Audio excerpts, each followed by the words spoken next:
Just wanted to talk about one other thing which I'm sure is on everyone's mind, which is this the coronavirus pandemic. For many people this will be very worrying because particularly with the policy that the laissez-faire policy that our government seems to be adopting, many people are going to get sick, and a certain percentage are going to die, particularly older people. So for many people this will be very worrying. But at a time such as this, but Bhagavan's teachings are the greatest support for us. One teaching which I've always found a great support in times of difficulty is the note that he wrote for his mother in that is when after he left Madurai and came to Tiruvannamalai. At first his family didn't know where he was, but eventually word got back to his family that he was in Tiruvannamalai. But since, if I remember correctly, I think his elder brother had passed away, so his family didn't have much money. But after some time, with the help of some relatives or whatever, Bhagavan's mother was able to come and see him. That was in December 1898. That's just over 2 years after he left Madurai.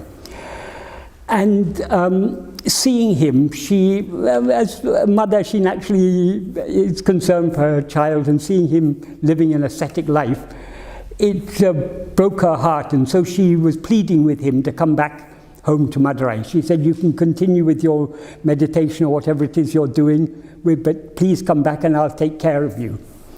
He was just sitting there without replying anything. In those days, he very seldom spoke. Some people believed it was because he had a vow of silence, but of course it wasn't so. He just didn't speak. But anyway, some people there who were feeling sorry for his mother, they gave Bhagavan a pen and a pencil and paper and asked him to write a message for her. So Bhagavan wrote in Tamil a very, very deeply meaningful message. In the first sentence he said, Abaraba prarabdha prakaram adakanavan angangirindu atavipan. That means, Abaraba prarabdha prakaram literally means, Abba means there in the sense of belonging to them. Abba prarabdha prakaram, according to their prarabdha, according to their destiny. There means that according to the destiny of each person. Then the next word he uses is adakanavan. Adakanavan literally means he who is for that. That is an indirect reference to God, who is the ordainer of the fruits of our past karmas in the form of our present destiny. Adakanavan, angangirindu. Angangu means there, but not in the sense of the other there. There in the sense of in that place. Angangirindu, being there. The implication is being in the heart of each person. Angangirindu atavipan. Atavipan literally means he'll make them dance. In other words, he'll make us act according to our destiny. That doesn't mean all our actions are according to destiny, because if all our actions were according to destiny, we wouldn't be creating fresh karma. But those actions that are necessary in order for us to experience whatever we're destined to experience will be made to do those actions. For example, if it's our destiny to become a doctor or an engineer or something, we have to go through a certain process of education and get certain qualifications. Because it's our destiny to become a doctor, we have to go through all the training, and we'll be driven to do those actions which are necessary for that. So that's the first sentence.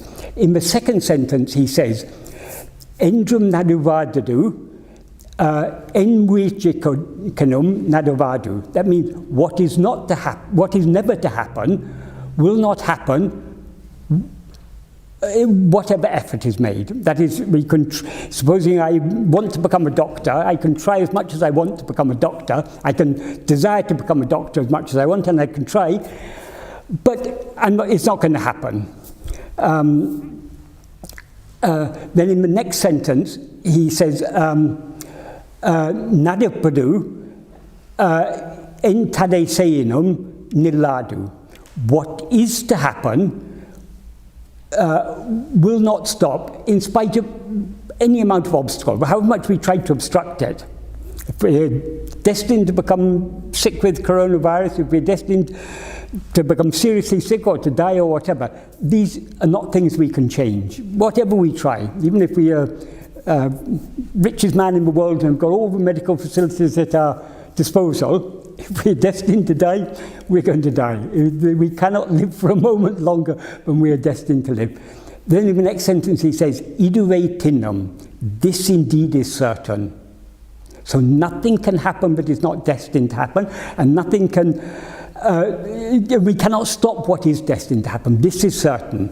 Ahelin, monomai irike nandru. Therefore, monomai irike, we can either take it as meaning silently being or being silent. It can be interpreted in either way, but it amounts to the same thing. Monomai irike nandru. Being silent is good. That's all he's saying. What does he mean by being silent?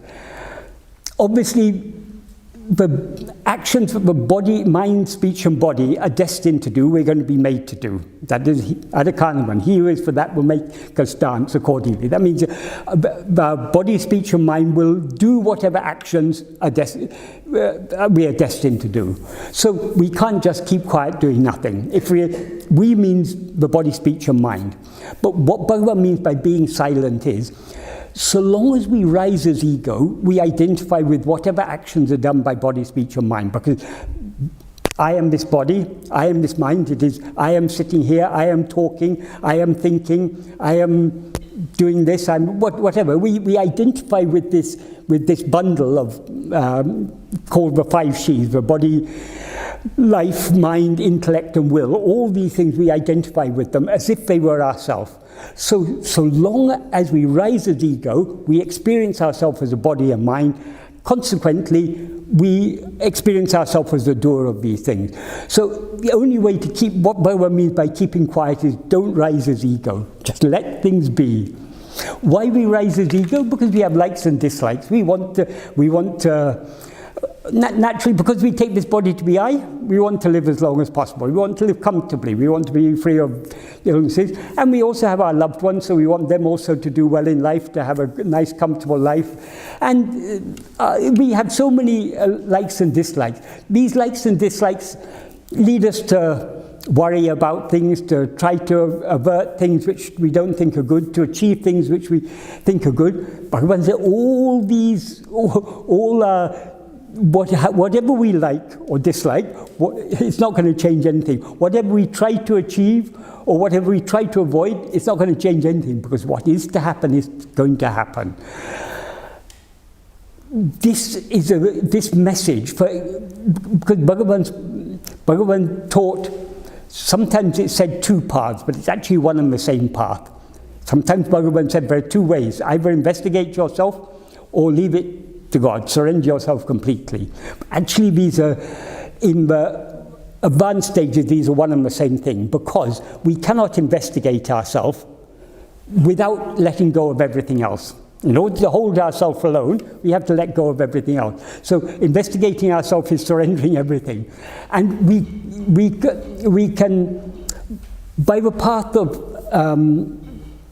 of dualistic devotion, so long as we take God to be something other than ourselves and are devoted to Him, praying to Him, worshipping Him, trying to meditate on Him, all these things, by having devotion to God, we can lessen our likes and dislikes, our desires, our attachments and everything to a certain extent. We cannot give them up entirely, because the very nature of ego is to be attached. As Bhagavan said in verse 25 of Ulunapadu, Urupatri undam, Urupatri nikkum, Urupatri undu mika ongam. That is, grasping form, it comes into existence. Grasping form, it stands. Grasping and feeding on form, it flourishes. Such is the nature of this formless phantom ego. So the very nature of ego is to grasp things, to hold on to things. So attachment is our very nature. So we cannot be free of attachment so long as we rise as ego. The only way to be completely free of desires, completely free of all attachments, all likes and dislikes, is to not rise as ego. And since we rise as ego by grasping form, that means grasping things other than ourselves, so long as we are grasping anything other than ourselves, we cannot subside. So we have to let go of everything else. But merely letting go of everything else is not sufficient. Because every night when we fall asleep, we let go of everything and happily fall asleep. So there's something more. The ego subsides into sleep and it pops up again next morning. So in order to eradicate ego, something more than letting go of everything else is necessary. Letting go of everything else is necessary. Something else is also necessary. That is holding on to ourselves. Because the ego, its very nature is to hold something, that is to attend to something, rather than attending to things, we need to hold ourselves. When we as ego turn our attention within, Bhagavan says in that same verse 25 of Ulunaptu, Tedinal otum pidicum. That means if sought, it takes flight. That is, this ego is nothing but a false awareness of ourself. Now we are aware of ourselves as I am this body. That awareness, I am this body, that is ego. Because ego is a false awareness of ourselves, it can be eradicated only by correct awareness of ourselves, by awareness of ourselves as we actually are. In order to be aware of ourselves as we actually are, we need to stop looking at other things and look at ourselves. Stop attending to anything else, attend to ourselves. Only when we look at ourselves keenly enough will we see what we actually are. When we turn our attention back towards ourselves, we are gradually withdrawing it from everything else. When we manage to turn, metaphorically speaking, when we manage to turn a full 180 degrees away from everything else, back to face ourselves alone, we thereby cease to be aware of anything else because we've turned 180 degrees away from everything else. We're aware only of ourselves. That is the state of pure awareness. That pure awareness is what destroys, that pure self-awareness is what destroys ego, because that is awareness of ourselves as we actually are. So we can surrender ourselves completely only by self-investigation. The preliminary stages of self-surrender, don't necessarily require self-investigation, but to go deep enough to surrender, we can surrender other things. To surrender ourselves is not possible without self-investigation. So it's actually one and the same path. So what Bhagavan has taught us, this is the path of surrender.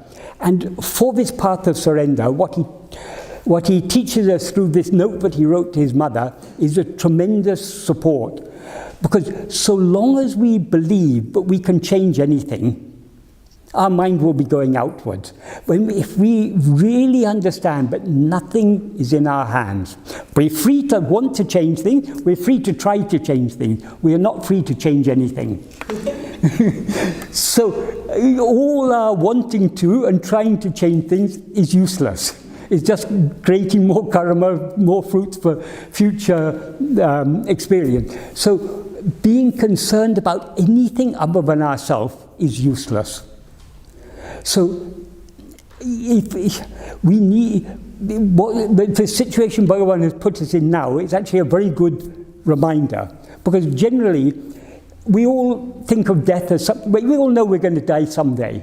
But we like to think death is far ahead. When I'm in my 80s or 90s or sometime I'm going to die, but not now. Now I'm too young to die. We continue feeling that until we're in our 80s or 90s probably. But death always seems to be something far away. Our mind has a natural tendency to put death far away. There's a reason for this. Bhagavan once said, even in the midst of a battlefield, when a soldier is seeing his comrades dying around him, he doesn't feel, he feels, I'm going to live at least a little longer. Why? Because the thought of our own death is never entirely real to us. Because we know this body is going to die. But we also, whether we admit it or not, we also know we are something other than this body, because we exist in sleep perfectly happily without this body. We're not aware of the body, but we're aware of our existence at that time. So we all have deep down we have that sense that we are something other than the body. And what we are is immortal. That sense of immortality is in all of us, because we are immortal. So death always seems far away. But because death seems far away, we get caught up in the allurement of this world. We think, if I work hard, I'll get more money, I'll have a happier life. We're always thinking happiness is just around the corner. Things are going to always be a little bit better. We are always thinking. So we create this as if we're going to live forever. We make plans for our retirement as if we're going to live forever. But we are not going to live forever. When something like this happens, this brings the immediacy of death. I mean, in this situation, any of us could get sick. Any of us could die. None of us are immune to it. Generally, it is said younger people are less likely to be seriously ill, to become seriously ill as older people, but none of us are guaranteed. Even if there wasn't this pandemic, the truth is, it's never guaranteed. Next day we could walk out into the road and be hit by a bus and the story is over, but in our mind we put it away. So sometimes when Bhagavan gives us these reminders of how fragile our existence in this body is, how insubstantial our existence in this body is, this is actually a great help for us on this spiritual path. If you want to let go of everything else, why we don't let go of things? Because we think we've got more time ahead. We don't want to leave our friends, our relatives, our possessions, our identity as I am so and so. I've lived such and such a life. I've got such and such a story of my life. We identify with so many things. We're just not yet ready to let go of these things. But when we're faced with death, anyway, when death comes, we let go of all these things, whether we like it or not. We let go of all these things every night when we fall asleep. But we fall asleep happily because we know we're going to wake up the next morning. But death somehow seems more scary for most of us because it's the sleep from which we are not going to wake up, or so it seems, so long as we take this body to be I. So, though this may be a very worrying situation for many people, we can turn this to our advantage on the spiritual path. That's just what I wanted to say.